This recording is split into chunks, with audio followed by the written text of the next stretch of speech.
بسم اللہ الرحمن الرحیم۔ السلام علیکم۔ وہ ایک مسیح مذہب سے تعلق رکھنے والی فیملی تھی جس میں کل 2 افراد، ایک بیوہ عورت ماں اور ایک یتیم لڑکی بیٹی تھی۔ انہوں نے ساری زندگی آرے بازار کے کرب و جوار کی کالونیاں صاف کی تھی۔ انہوں نے ہمیشہ محنت کر کے کمایا تھا، آج تک کبھی کسی انسان کے سامنے ہاتھ نہیں پھیلایا تھا سوائے ایک انسان کے، میری ماں کے۔ ماں کا نام زرینہ اور بیٹی کا نام رضوانہ تھا۔ کیونکہ وہ میری ماں کے انتہائی قریب تھیں، اس لیے میں زرینہ کو زرینہ آنٹی اور رضوانہ کو رضوانہ آپی کہہ کر بلاتا ہوں۔ چند دن پہلے بہت عرصہ بعد میں نے زرینہ آنٹی کو کال کی تھی تاکہ ان کی خیر خیریت پوچھ سکوں۔ میری کال رضوانہ آپی نے اٹینڈ کی اور بہت خوشگوار انداز میں بات چیت جاری تھی۔ اسی دوران میں نے زرینہ آپی سے پوچھا کہ آج میری بہن نے کیا کھایا ہے، تو کچھ دیر کے لیے خاموش ہو گئی۔ تقریباً 35 سیکنڈ تک دونوں طرف سے یوں ہی خاموشی چھائی رہی اور پھر رضوانہ کی سسکی سنائی دی، گو کہ میرا رضوانہ سے کوئی خونی رشتہ نہ تھا، مگر چونکہ وہ میری منہ بولی بہن تھی، فقط اس رشتے کی بنیاد پر بھی اس کی سسکی نے میرا کلیجہ چیر دیا تھا۔ سسکی کے بعد کال ڈسکنیکٹ ہو گئی۔ تقریباً 10 منٹ تک میں خود کو ہمت، دلاسا اور حوصلہ دے کر میں نے ہر قسم کی بری خبر سننے کے لیے خود کو تیار کیا اور دوبارہ کال ملائی۔ اب کی بار بھی کال رضوانہ آپی نے اٹھائی، جو شاید رو دھو کر خود کو سنبھال چکی تھی۔ انہوں نے انتہائی خوشگوار لہجے میں بات کا آغاز کیا۔ میں نے تھوڑی دیر ادھر ادھر کی بات کی اور پھر رونے کی وجہ پوچھی تو رضوانہ آپی ٹالنے لگی، مگر میں بھی ضد پر اڑا رہا، یہاں تک کہ انہوں نے بتانا شروع کیا اور ساتھ ہی ان کا لہجہ بھی نم ہو گیا۔ انہوں نے بتایا کہ آنٹی زرینہ کو شوگر ہو چکی ہے، جس کی وجہ سے ان کی ایک ٹانگ بالکل ناکارہ ہو گئی ہے۔ انہوں نے کافی عرصہ سے کام چھوڑ رکھا ہے اور بستر کی ہو کر رہ گئی ہیں، مگر چند دن پہلے جب ان کی ٹانگ پر لگنے والا زخم پھیل گیا ہے تو میں خود بھی کام پر نہیں جا سکی۔ گھر میں موجود جمع پونجی سے ماں کو ڈاکٹر کے پاس لے کر گئی۔ ڈاکٹر نے کچھ دوائیں تجویز کی ہیں اور ساتھ ہی کہا ہے کہ اب گھٹنے سے نیچے تک ٹانگ کو کاٹنا پڑ سکتا ہے۔ میں نے ڈاکٹر صاحب کا مشورہ سنا، دوا خرید اور گھر واپس آ گئی۔ گھر میں موجود جمع پونجی دوا اور ڈاکٹر کی فیس پر لگ گئی ہیں۔ اب گھر میں اتنا راشن بھی نہیں کہ ماں کو کھانا دے کر دوا پلا سکوں۔ کل رات کو میں گھر سے نکلی تاکہ قریبی مارکیٹ میں بنے چھوٹے سے ہوٹل سے بچا کچا کھانا اٹھا سکوں، تو گھر سے نکلتے ہی 2 نامعلوم لڑکے میرے پیچھے چلنے لگے۔ اب گھر سے تھوڑا دور ہوئی تھی کہ ان لڑکوں نے میرے نازک اعضاء کو چھونا شروع کر دیا، تو میں روتے ہوئے واپس گھر کی طرف بھاگ پڑی۔ میرا دوپٹہ جوتے راستے میں ہی رہ گئے۔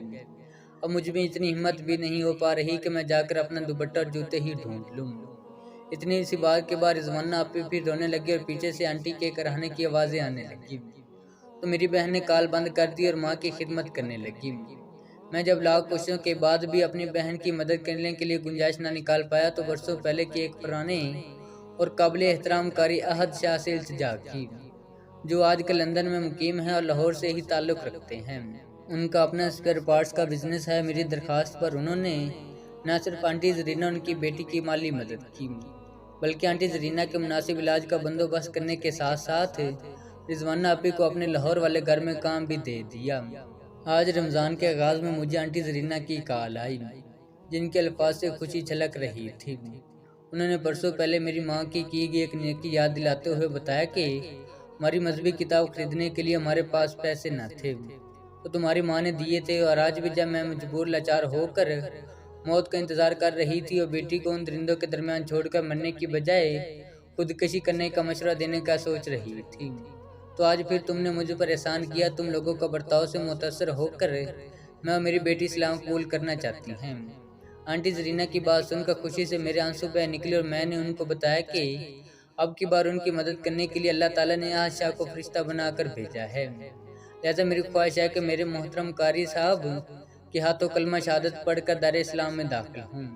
تو آنٹی زرینہ نے میری بات مان لی اور آج محترم احد شاہ صاحب کے ہاتھوں کلمہ پڑھ کر دار اسلام میں داخل ہو گئی، جبکہ ان کی بیٹی رضوانہ کو احد شاہ صاحب کے کہنے پر میری والدہ نے کلمہ پڑھا کر دار اسلام میں داخل کیا، اور اس کے ساتھ ہی احد شاہ صاحب نے درج الحدیث شریف بھی سنائی۔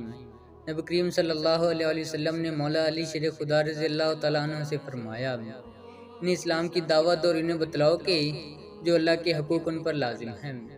اللہ کی قسم ہے علی، اگر تیری وجہ سے ایک آدمی بھی ہدایت پر آ جائے تو تیرے لیے یہ مال غنیمت کے سرخ اونٹوں سے بھی بہتر ہے۔ بستر پر طے کیا گیا کمبل ویسے ہی پڑا تھا۔ گھر میں کچن کے سامان کے لیے بنائی گئی لسٹ وہیں سرانے تلے رکھی تھی۔ کمرے گھر اور ذاتی صفائی کا خاص خیال رکھنے والی جمیلہ عزیز آج ایک غلیظ انسان کی ہوس کا نشانہ بن گئی تھی۔ جمیلہ عزیز 6 بہن بھائیوں میں سب سے بڑی تھی۔ جمیلہ کے علاوہ 4 بہن اور ایک بھائی تھا، بھائی سب سے چھوٹا تھا۔ جمیلہ کے والد صاحب ڈرائیور تھے اور کراچی سے واپس آتے ہوئے دوران ڈکیتی مزاحمت پر قتل ہو گئے تھے۔ والد صاحب کی موت کے بعد گھر میں افسوس کے لیے آنے والوں کو سادہ پانی کے علاوہ دینے کے لیے کچھ نہ تھا۔ جمیلہ کی ماں کو شوہر کے وفات سے زیادہ بچوں کے بھوک کی فکر تھی، لہٰذا وہ متعلقہ بس کمپنی میں گئی جہاں ان کا شوہر ملازمت کرتا تھا، اور شوہر کی جگہ پر کوئی چھوٹی سی ملازمت مانگی، مگر عمر زیادہ ہونے کی وجہ سے کمپنی نے انکار کر دیا، تو مجبوراً جمیلہ کو کمپنی میں کام کرنا پڑا۔ انتظامیہ نے اسے بس ہوسٹس کا کام دے دیا۔